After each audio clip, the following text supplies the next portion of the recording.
What's up everybody, it's Vanilla Wafers here. Welcome to the back of the field, and today I wanted to share with you my experience at the LA Clash. Most of you are aware I was able to attend the event here this weekend, and let me tell you something, it was one of the most exciting events that I've ever been a part of. I've been to a few races at Sonoma, Las Vegas, and even Phoenix, but never to a track shorter than a mile long, and I finally got the opportunity to, and let me tell you something, I was expecting a wreck fest like many of you thought was going to happen, but it never really did when it came to the LA Clash. Just exciting racing all around and a fun experience for a bunch of fans. When I first got to the racetrack, you could immediately see the anticipation from all the fans there. We got there as early as 9:30 and there was already a crowd at the front gate ready to see some racing action.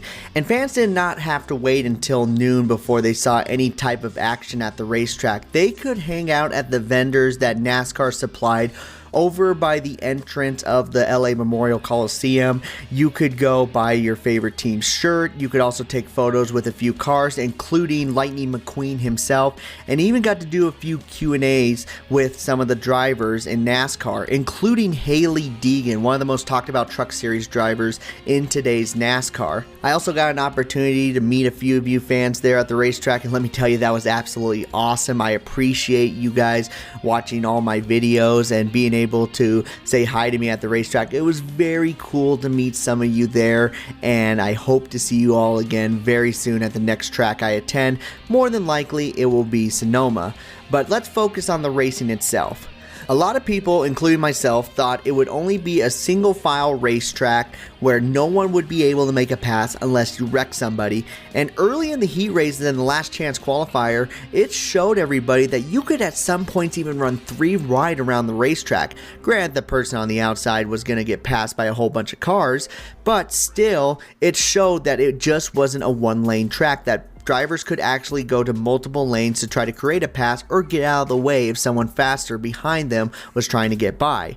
And in the heat races, there weren't really that many cautions. They went through those real quickly, which in a sense I do appreciate. I mean, obviously we wanted to get into the main event, but the most action came from the last chance qualifiers.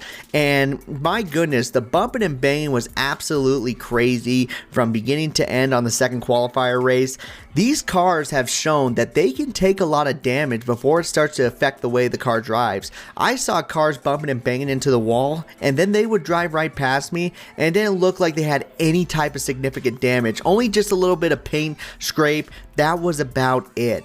And that's something that's really exciting if you're a short track fan, because you love it when you see these cars bump and bang, but you absolutely hate it once they hit one too many times. They absolutely fall apart. We kind of felt like we had that happen with the Gen 6 car as well as the car tomorrow's. I mean, if the splitter had any damage on it, your day was done. From what it appears with the next gen car, it looks like these cars can take a lot more damage than any of the cars within the last 10 years, and that's something very exciting, especially when it comes to those short tracks like I mentioned earlier, and even road courses. We'll obviously have to see at another short track like a Richmond or Bristol to see how much damage these cars can truly take before it starts to affect the way they drive. Now, I don't want to sit here and act like that this was the greatest race of all time. There was definitely some flaws. Mechanical issues affecting some of the top players in the game was definitely something that upset a lot of people, including myself. I wanted to see Chase Briscoe and Tyler Reddick there at the end because they without a doubt had some of the best cars in the race. This is something that NASCAR is going to have to look more at, especially at tracks that are going to be more aggressive when it comes to the gearbox as well as the axles, because if we have many more races where a lot of people exit the race early due to mechanical problems, it's going to give the next gen car a really bad image. Another problem with the LA Clash, and this even affected the people in attendance, it wasn't just the people on television, was the audio issues. When they were introducing some of the biggest superstars that were in attendance for the race, everything felt like it was so off, and it's something kind of very embarrassing, especially when you're on that big of a platform, when you know you're going to have your biggest viewership in a very long time, and you show that even at your best you're making big mistakes like that. kind of looks really bad on NASCAR's part.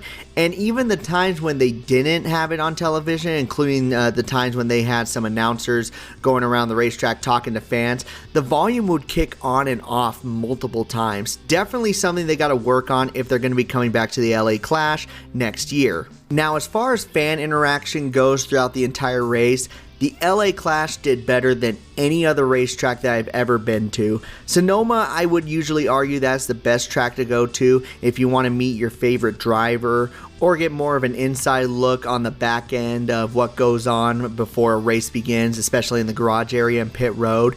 Even Las Vegas has the neon garage passes where you can literally watch the pit crew members work on the car. I would argue that the LA Clash did it even better. I mean, everybody, owners, drivers, crew chiefs could be walking right by you at any given second because they would literally have their car and trailer on one side of the stadium and they would literally have to walk across right where everyone else was. It was very cool being able to see people like Denny Hamlin, Matt Collig, the owner of Collig Racing, Larry McReynolds I ran into, and even the four-time champion of Jeff Gordon. I had an opportunity to take a photo with him. At any other racetrack, there would be no chance that I would be able to meet him, but thanks to how the stadium was set up, everyone had an opportunity to meet a superstar at the racetrack. Now, as far as the performances go with Pitbull and Ice Cube, Pitbull was fun, but not the most entertaining when it came to the fans in attendance. I mean, his voice was a little bit off. He was doing mostly jumping around. It was mostly for the VIP section because you couldn't really get that close to him. They had that whole area blocked off. You had to have a special badge, so that's why it was so empty in that area. Ice Cube, however, did a phenomenal job. He's such a professional when he's on stage because you could see all the fans in attendance. Believe me when I say 90% of the people there were just standing around not knowing how to react to Ice Cube performing, which I understand. I mean, it's probably not the music they're used to listening to. I mean, when you think of a NASCAR fan, you mostly think of country music or even rock music. Definitely not hip hop and rap, and that's what Ice Cube brought to the table. But still, a huge shout out to him. He was such a professional and still gave out a great performance for fans who may or may not be a fan of that music. As far as the reason why they brought him in, it just gave the feel that, hey, we were in Los Angeles.